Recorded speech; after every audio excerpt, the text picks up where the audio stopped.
চাকরিতে প্রতিবন্ধী কোটা ছাড়া সকল প্রকার কোটাই আসলে সম্পূর্ণ অযৌক্তিক এবং অন্যায়। এটা বঙ্গবন্ধুর বাংলায় কোনো কোটা থাকা উচিত না। আসলে বৈষম্য থেকে মুক্তি পাওয়ার জন্যই কিন্তু 1971 সালে মুক্তিযুদ্ধ হয়েছে, কোনো বৈষম্য সৃষ্টি করার জন্য হয় না। সুতরাং কোটার মতো একটা বৈষম্য এটা সম্পূর্ণ বাতিল হওয়া উচিত।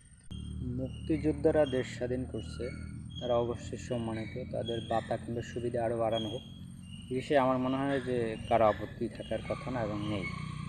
কিন্তু মুক্তিযোদ্ধার সন্তানরা আসলে কিন্তু দেশ স্বাধীন করেনি, তাদের আসলে এই দেশে আসলে কোনো মুক্তিযুদ্ধ কিন্তু কোনো অবদান আসলে 71-এ তাদের নেই।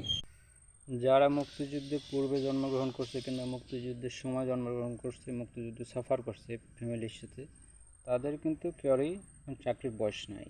মোট কথা, জন্ম হোক যথাযথ, কর্ম হোক ভালো। জন্ম কখনো কারো পাপ কিংবা পুণ্য হতে পারে না। সুতরাং মুক্তিযুদ্ধের সন্তানদের জন্য